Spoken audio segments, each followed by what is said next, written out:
CBC 16. Aqui você se vê.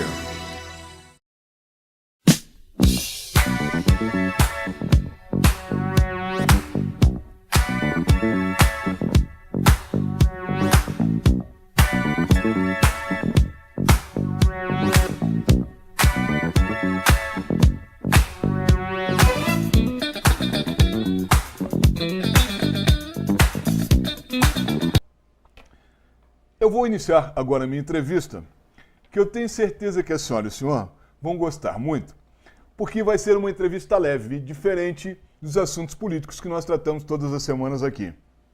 Nós vamos tratar de assuntos curiosos a respeito da história de Petrópolis. E eu trouxe para a senhora e para o senhor Neider Luiz, que é um estudioso dos aspectos cômicos, irônicos e interessantes da nossa história daqui de Petrópolis. Ney, boa tarde, muito obrigado por ter vindo ao nosso programa. Antes de mais nada, eu queria te pedir a gentileza de você se apresentar para o nosso telespectador, dizer quem é o Neider Luiz. Ok, antes de mais nada, obrigado pelo convite de estar aqui hoje. Eu sou novo na cidade, eu me mudei para Petrópolis há 2 anos e me apaixonei perdidamente por essa cidade.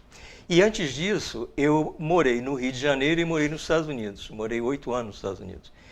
E quando eu me aposentei, na minha vida profissional, eu era um executivo ligado à área de marketing estratégico da Xerox do Brasil. Então, quando eu me aposentei, eu resolvi sair do Rio de Janeiro. Por que eu quis sair do Rio de Janeiro? Primeiro, porque depois de ter morado tantos anos nos Estados Unidos, eu não me adaptei mais para uma cidade tão grande e tão estressada. Segundo, um calor infernal, eu não aguentava o calor do Rio de Janeiro. Né? E terceiro, a violência que estava começando a tomar conta da cidade, como todo mundo está acompanhando. Então, o que eu fiz? Eu vim para Petrópolis, né, e quis começar a entender Petrópolis. Entendeu? Que cidade é essa? Por exemplo, andava no centro da cidade e via a rua Paulo Barbosa. Normalmente, no centro das cidades, as ruas do centro são de pessoas das mais importantes naquele lugar. Então, quem era Paulo Barbosa? Eu fiquei curioso. E, a partir daí, eu comecei a pesquisar sobre a cidade. Ao longo das minhas caminhadas diárias, né, eu levei uma máquina fotográfica e comecei a fotografar os principais pontos turísticos da cidade. E para cada ponto turístico, o que eu fiz foi fazer uma pesquisa sobre esse ponto, né, e colocar o que existia de melhor e de mais interessante sobre cada ponto turístico, né, em 3 linhas apenas. E aí eu produzi uma série que eu chamei de Petrópolis pela lente de Neider Luiz. O objetivo dessa série foi mostrar para os meus amigos do Rio, né, e de outros lugares do Brasil inteiro, né, que eu conheço gente, como estava sendo a minha vida aqui.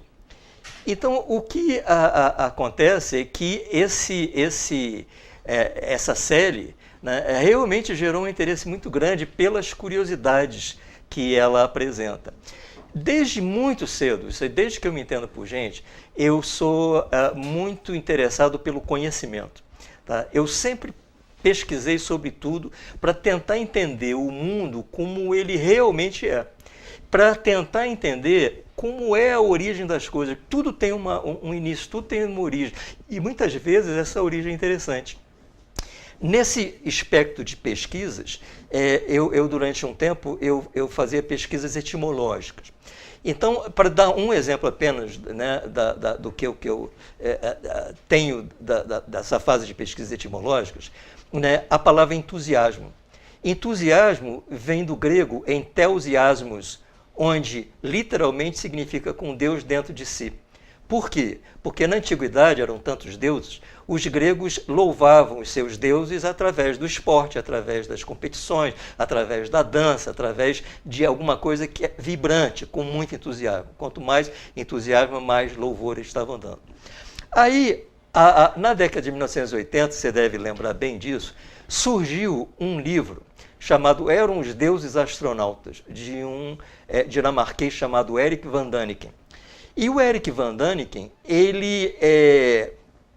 tudo aquilo que ele não conseguia explicar, ele dizia ele dizia que era obra de extraterrestres. Por exemplo, os moais da Ilha de Páscoa, como eles transportaram aqueles moais enormes? Extraterrestres. Por exemplo, os muros perfeitos de Machu Picchu, como é que eles faziam, né, aqueles muros perfeitos se eles não tinham ferramenta nenhuma, não conheciam ferro? Eram os astronautas. Por exemplo, as linhas de Nazca, que só podiam ser vistas teoricamente, né, do céu, eram os astronautas. E principalmente, né, a aparição de discos voadores em obras de arte sacra. Aí eu comecei a pesquisar, foi aí que eu comecei a fazer pesquisas, né? Então eu comecei a pesquisar e transformar essas minhas pesquisas em apresentações em PowerPoint. Numa época em que ainda não tinha WhatsApp, não tinha Messenger, não tinha nada disso, a gente mandava os arquivos para os amigos e quando os amigos gostavam, mandavam para os seus próprios amigos, compartilhavam e o que aconteceu foi que as minhas pesquisas rodaram o mundo. Elas foram traduzidas localmente para 15 línguas. Línguas do tipo chinês, árabe, hebraico, grego, tcheco, eslovaco, holandês e por aí afora. 15 línguas diferentes. Então, eu comecei eu parei de fazer essas apresentações com as minhas pesquisas, porque hoje em dia, com o WhatsApp, com o Messages, não funciona mais, né? Ou seja, as pessoas não repassam, mas ela não repassa o arquivo, né, que tem a pesquisa, o que significa que não dá para a pessoa receber e fazer as edições no caso das traduções locais. Aí quando eu cheguei a Petrópolis, né, eu quis entender a cidade. Então, curiosidades interessantes sobre a cidade. Antes de você falar da nossa cidade aqui, eu tenho algumas questões que eu queria colocar para você, que são mais importantes, não que sejam mais importantes, mas elas vão dar uma introdução ao que a gente vai chegar com relação ao histórico da cidade e com relação à família imperial. Perfeito. Eu queria que você explicasse aos nossos telespectadores, primeiramente, o que é o conhecimento emocional, mas em rápidas palavras, para a gente poder dar uma sequência maior e mais rápida à nossa entrevista. Tentando resumir, isso foi uma expressão que eu mesmo criei, né, que significa o seguinte: todos nós adquirimos conhecimento durante a vida inteira, tá? E boa parte desse conhecimento a gente adquire em uma idade muito jovem, né? Como quando a gente é muito criança, né? E esse conhecimento fica enraizado de tal maneira dentro da gente que ele passa a fazer parte da gente. Ou seja, ele passa a ser verdadeiro, mesmo que não seja, tá? Eu vou dar um exemplo do que eu menciono como conhecimento emocional, né? Conhecimento afetivo, né? A invenção do avião, né? Na minha série, né, que eu fiz, Petrópolis pela lente de Neida Luiz, hoje, né, são 40 fotos, mas eram 41. Porque uma das fotos era a foto do 14 bis. Quando eu fui fazer a pesquisa sobre o 14 bis para colocar naquelas 3 linhas, eu descobri o seguinte, que o Santos Dumont voou 200 metros, né, durante 21 segundos lá em Paris, em 1906, sendo que os irmãos Wright voaram 38 quilômetros em 39 minutos em 1905. Ou seja, se a gente considerar como o inventor do avião aquele que pela primeira vez voou no mais pesado que o ar, certamente não foi o Santos Dumont, foram os irmãos Wright. Aí vem o lado emocional do conhecimento. O grande argumento que a gente aprende na escola é o seguinte: ok, o problema é que o Santos Dumont saiu do repouso. O avião estava parado e ele tomou velocidade, levantou o voo e depois pousou. Os irmãos Wright usaram uma catapulta. Quando a gente fala catapulta, a gente erradamente pensa naqueles artefatos romanos de pegar uma pedra e jogar para o alto. Não é isso. Ou seja, pega, por exemplo, um porta-aviões. O avião não tem pista para decolar. Então, eles usam uma catapulta para aquela velocidade inicial. E uma vez o avião em voo, ele continua voando. No caso dos irmãos Wright, eles voaram 38 horas. O Santos Dumont levantou o voo, mas ele voou 200 metros. Se o motor dele fosse tão bom assim, ele teria continuado a voar. Isso é que eu quero dizer, o conhecimento emocional. Por quê? Quando eu divulguei isso, né, para algumas pessoas, mas a reação foi imediata, negativo. Santos Dumont, pô, ainda mais aqui em Petrópolis, Santos Dumont inventou o avião, o outro lá, os irmãos Wright, o avião deles subiu na catapulta, quando a lógica diz que não é assim. Entendeu? Então, é a mesma coisa, por exemplo, né? Quem não se chocou no dia que descobriu que Papai Noel não existia? Para mim, eu me lembro como se fosse hoje nesse dia, quando um amigo mais velho meu me contou. Porque faz parte da necessidade do ser humano de viver determinadas informações num plano de fantasia. Entendeu? Muito bem. E você tem uma defesa também, você faz um paralelo muito interessante a respeito do conhecimento e das fake news. Fale para os nossos telespectadores um pouquinho a respeito disso. O que acontece é o seguinte, hoje em dia a palavra fake news está em moda, né? Ainda mais depois do Trump, né? Para ele tudo é fake news, né? Que são notícias mentirosas. O que acontece é que hoje em dia com a internet, a quantidade de informação que é disseminada, ela é enorme, né? Mas as fake news acontecem desde que o mundo é mundo. Ou seja, se a gente for analisar a história da humanidade, muitas das coisas que hoje a gente acredita como sendo verdadeiras, elas na verdade não são. Tá? E foi esse um dos grandes objetivos que eu tive, o de tentar descobrir o que é fake news, o que não é fake news ao longo da história. Isso aí seria um papo para horas, né? Muito bem. Eu vou pedir novamente mais um rápido intervalo. É 2 minutos. Não saia da poltrona. Fiquem conosco.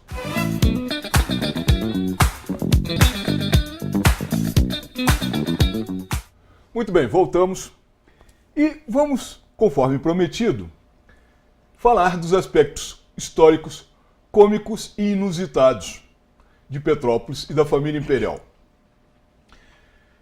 Ney, eu sei que Dom Pedro II, com relação ao casamento dele, tem uma história muito interessante. Então eu queria que você passasse para os nossos telespectadores, contasse essa história do casamento de Dom Pedro II. Essa realmente é uma história interessante. Quando Dom Pedro II chegou na idade de casar, 18 anos, 19 anos, né, ele mandou um emissário para a Europa para encontrar uma noiva. Né? E o emissário ficou meses e meses tentando encontrar a noiva para o Dom Pedro II, mas nenhuma se interessou, por 2 razões. A primeira é que era longe demais. Né, o Brasil da corte europeia. E segundo, que a fama do pai dele, Dom Pedro I, lá na Europa, de mulherengo, era muito enraizada. Então, o que aconteceu?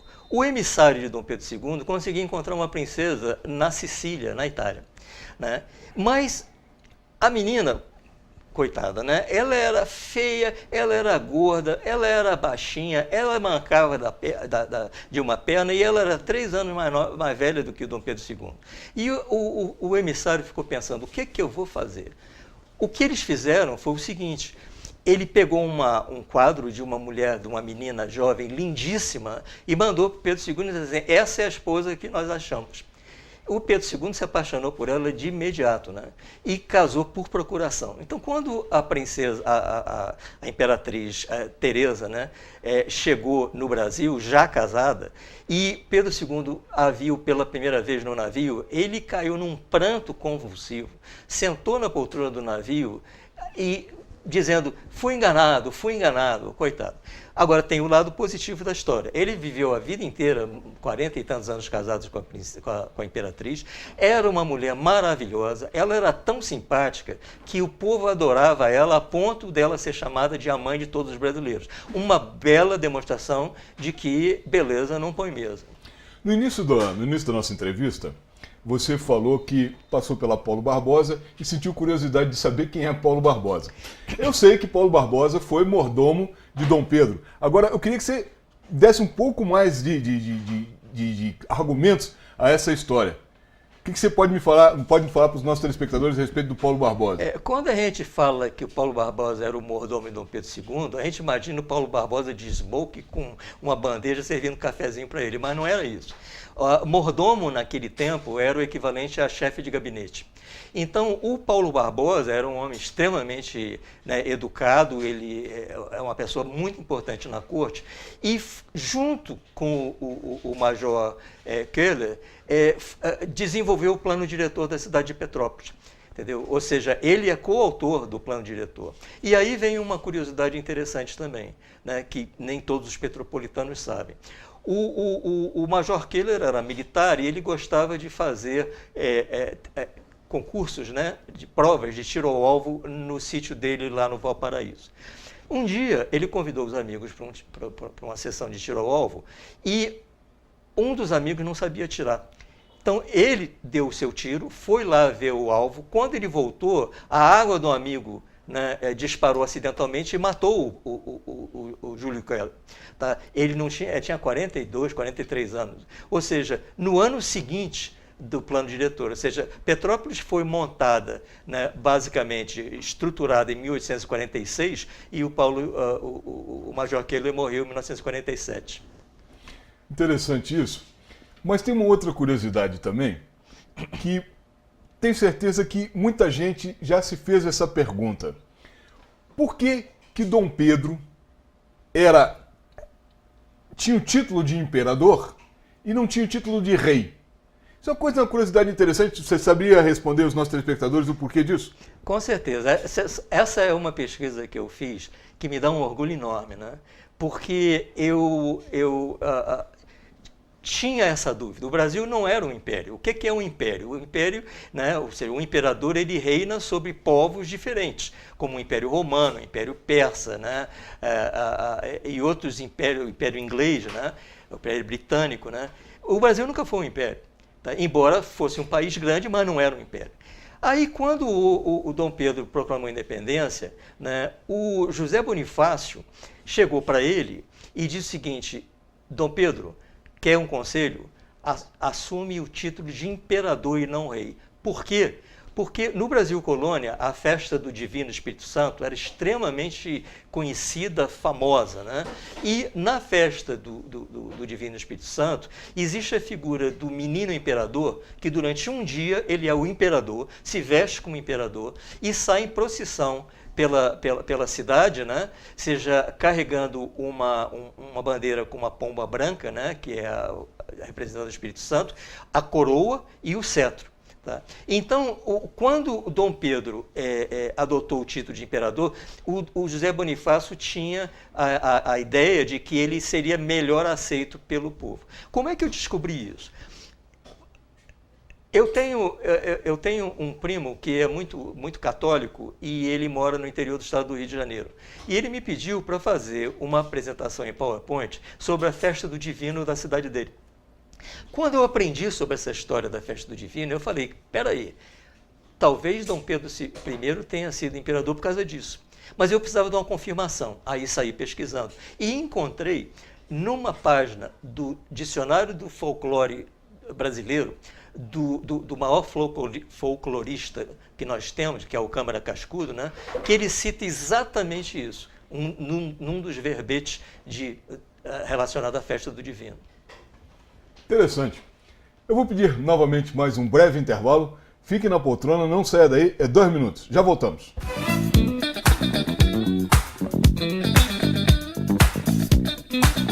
Muito bem, voltamos e vamos continuar a nossa entrevista com o senhor Ney de Luiz, que está nos contando aspectos curiosos da história de Petrópolis. Ney, uma outra história interessante é a história da princesa Isabel e do Conde de, né? Porque houve uma troca entre ele e o primo dele.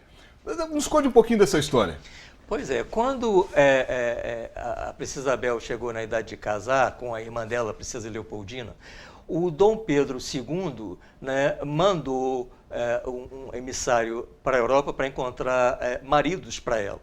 E dois se interessaram e vieram para o Brasil para o casamento. Era o Conde de, que era para casar com a princesa Leopoldina, e o primo dele, que também era neto do rei Luís Filipe I da França, né, que era para casar com a princesa Isabel. Só que quando os dois chegaram no Brasil e os 4 se reuniram, as paixões foram ao contrário, ou seja, a princesa Isabel se apaixonou pelo Conde de e casou com ele, e a princesa Leopoldina se apaixonou pelo primo e casou com ele. Muito bem. Ney, isso aqui nós temos assunto para vários programas, para várias noites de programa, mas toda semana e os meus telespectadores já sabem, eu falo uma frase que eu não gosto de falar, que televisão é tempo, infelizmente a gente fica preso e limitado, né, ao nosso tempo de televisão. Então, eu queria ver se você tem alguma curiosidade ainda rápida para contar aos nossos telespectadores e pedir que você faça as suas despedidas, fique à vontade para se despedir. Talvez a última, né, curiosidade interessante que eu teria, né, que foi quando eu fiz aquela pesquisa da Petrópolis pela lente de Nida Luiz, foi a que mais me emocionou, é que a Praça da Liberdade tem esse nome, né, desde 1888, com a abolição da escravatura. E naquela praça, e por isso se chamava Liberdade, se reuniam os escravos já libertos para arrecadar dinheiro para poder comprar a liberdade dos outros escravos antes da proclamação, antes da abolição da escravatura. Então isso é um ato de generosidade que me emocionou. Muito bem. Quer dizer mais alguma coisa aos nossos telespectadores? Não, eu quero agradecer a presença, né? E se alguém tiver interesse em saber sobre curiosidades, sobre os assuntos os mais diversos, vão na minha página do Facebook, que é Ney, N-E-Y, de Luiz, é um nome só, D-E-L-U-I-Z, e lá tem, olha, para quem gosta de curiosidade, é um prato cheio. Muito bem. E eu digo que isso efetivamente procede e é uma verdade, porque eu conheci o Ney pela internet, me chamou a atenção as postagens dele e eu fiz o convite para o Ney vir aqui no nosso programa conversar um pouquinho a respeito disso com a senhora e com o senhor, mas a minha descoberta da pessoa do Ney também foi pela internet. Portanto, entrem na página dele no Facebook, que é muito interessante. Bom, chegamos ao final do nosso programa. Eu queria, como faço todas as semanas, agradecer aos nossos patrocinadores. Sem eles, esse programa não seria possível de ser levado ao ar e de ser levado à presença da senhora e do senhor. Queria agradecer a nossa técnica aqui, ao Getúlio. Queria agradecer ao nosso diretor, Marcos Falcone. E quero dizer à senhora e à senhora que semana que vem teremos uma nova entrevista, um novo programa. Se Deus quiser, uma excelente semana a todos. Fiquem com Deus e lembre-se, até aqui nos ajudou o senhor.